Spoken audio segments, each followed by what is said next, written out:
Namaskar. I am Dr. Sapunti brings you the viewpoint. Tensions between the United States and the Iran have been ongoing since the Iranian Revolution in 1979, including embassy hostage crisis, sanctions, proxy conflicts, and nuclear disputes. The relationship has been cycles of negotiation and confrontation. After years of tension over Iran's nuclear program, the United States and Iran started formal negotiations on April 12, 2025, aimed at resolving the dispute and potentially reviving cooperation frameworks. These talks were driven partly by international pressure to prevent further escalation and to limit nuclear proliferation. The negotiation did not produce an agreement by mid-June, with issues of nuclear restrictions and sanctions unresolved. As talks stalled, regional tensions, especially between Iran and Israel, escalated sharply. On June 13, 2025, Israel launched a major military campaign targeting Iranian sites amid suspicion of nuclear weapon development. The conflict rapidly intensified into direct military confrontation between Iran and Israel. On June 22, 2025, the United States executed Operation Midnight Hammer, striking three Iranian nuclear sites, Fordo, Natanz, and Isfahan, with 14 GBU 57 bunker busting bombs delivered by steel bombers and Tomahawk missiles. This marked the first direct US military attack inside Iranian territory related to nuclear infrastructure in decades. The strikes severely damaged parts of Iran's nuclear program, although Iran later disputed the extent of the destruction.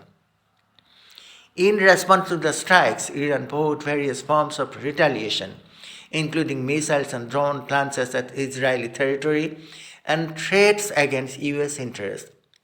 Iran's leaders repeatedly warned of a proportionate response and the possibility of economic, military, and cyber responses, raising the risks of broader regional instability. On December 2025, mass protests erupted across cities in Iran, initially driven by economic hardship, including inflation, unemployment, and currency collapse. The protests quickly expanded into broader anti-government demonstration, widely challenging the clerical ruling establishment. The United States openly supported the protest. In an effort to limit information sharing and organization of protests, Iranian authorities implemented a near nationwide internet blackout, one of the largest shutdowns in the country's history. Security forces responded to protests with lethal force in some cities. Human rights groups estimate thousands of protesters killed and tens of thousands arrested. Reports of specific violent incidents such as the Hardis massacre further fueled international concern. In mid-January 2026, US President Donald Trump reported sending a naval armada, including a USS Abraham Lincoln carrier strike groups, toward the Middle East in response to Iranian internal response, repression, and to deter further escalation. Trump described the deployment as a deterrent and said he hoped not to use force despite preparations.